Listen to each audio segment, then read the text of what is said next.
variety of their AP Latin. Here we are, Book 1, lines 81 to 123. All right? So, when he said these words, when these words had been said, he, Iolaus, struck the hollow mountain on its side with the back end of his spear, or the reverse spear. So, thunk, thunk. And the winds rush forth just as a battle line having been deployed when a gateway is given, when an opening is given, and they blow through the lands in a whirlwind. That's also from your Ulysses last semester. Now they loomed over the sea, and the east wind and the south wind together. The southwest wind was thick with storms or squalls, like big old things that are squally, waves. And they lift up the entire sea from its deep foundations, and they roll huge waves toward the shores. The shouting of men and the straining of ropes follows. And suddenly the clouds snatch away both the sky and the daylight from the eyes of the Teucrians, Trojans.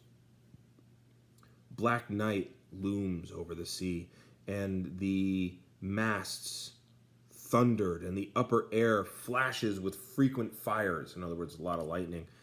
And everything aims imminent death at the men. Now, Aeneas is known for being pious. What's the point of being famous for piety if the very first time we hear you talk, you are questioning your very piety? It's kind of like in Star Trek, The Next Generation. Worf is the head of security, so he's the one that takes a beating every time we want to establish the seriousness of the bad guys. So suddenly, Aeneas's limbs are loosened with fear,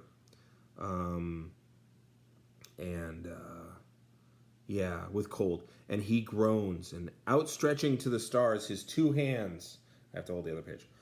His two hands, jazz hands. He says such things with his voice. Oh, 3 and 4 times lucky or fortunate those who had the chance to encounter death in front of their fathers' faces and beneath the lofty walls of Troy. In other words, man, those guys were lucky to have died there. Oh, son of Titus, the strongest of the what do you call it? The Danaans. Danaans is a tribe that lives on the outskirts of Troy. So it's technically it's not Trojan, but it's totally Trojan. It's like somebody being from Elk Grove is still Sacramentan. Okay, so the son of Titus, and that is I don't know if you have it in your notes, but that is Diomedes. No, yes, no, that's Mene. So son of Titus. Cool. Oh no, that is Diomedes. Sorry. Yeah. So God, couldn't you have killed me? I think Diomedes is the only one to have ever wounded Venus, by the way. So pretty cool. Couldn't I have fallen on the Trojan fields and poured out my soul by way of your right hand?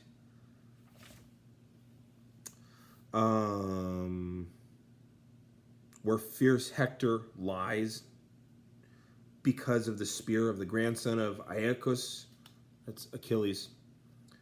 Where huge Sarpedon lies, where the river Simois rolls, so many snatched shields of men beneath its waves, and their helmets and their brave bodies. And he was saying such things, letting such things out, he being Aeneas. He was letting such things out, or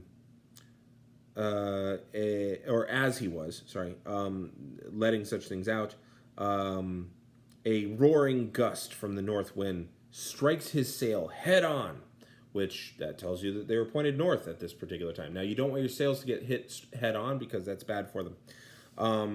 And raises the waves up to the stars. And then the oars get snapped or broken, and the prow, the bow of the ship, the front, that bronze part, turns away and offers the side of the ship to the waves. So it's taking on water. And a towering mountain pursues them. A towering mountain of water pursues them as a mass. These men, the Trojans, are hanging on to the top of a wave. In other words, they're like perfect storming it, right? And a opening wave reveals earth amongst the waves, right? Because it's opened up so much that you can see the bottom of the ocean. Okay, so it opens up the earth amongst the waves for other men, and the surge rages in the sands. Okay, so just they're getting hit with sand, which is weird in the middle of an ocean. That's how big the winds are. They're just tearing through. The south wind whirls 3, which were snatched up onto the nearby lurking rocks. 3 ships smashes them, right? The rocks in the middle of the waves, which were called the altars by the Italians, which is a huge ridge on the surface of the sea. So, really tall underwater mountains. The east wind drives 3 from the deep onto the shallows and the reefs. Okay, 3 ships. Horrible to see, and it smashes them on the shoals, and encircles them with a mound of sand. So, like, kind of puts them on an island circle with an ocean inside of it. It's weird. One ship, which was carrying the Lycians and trusty Orontes. Okay, so this is a guy. The huge sea from high above smashes against the prow before the eyes of this man being Aeneas. So Aeneas watches Orontes getting smashed. And the helmsman gets tossed out of the ship face first and rolls headlong. But the wave, spinning the ship around 3 times, whirls it in the same place, and the swift whirlpool swallows it up in the sea. So meanwhile, men appear here and there, scattered, swimming in an enormous whirlpool. The weapons of men and the planks of their ships and Trojan treasure is scattered throughout the waves. Now the storm has overcome the strong ship of Ilioneus. Now it's just a roll call, right? And now that of brave Achates, and that which carried Aletes, aged Aletes, old Aletes, good old Aletes. And the seams of the sides of their ship had been loosened, and they all these ships begin to take on hostile water, and they start to open up with cracks, and that's where we'll stop that one. Bad times. All right, I'm gonna hit the button.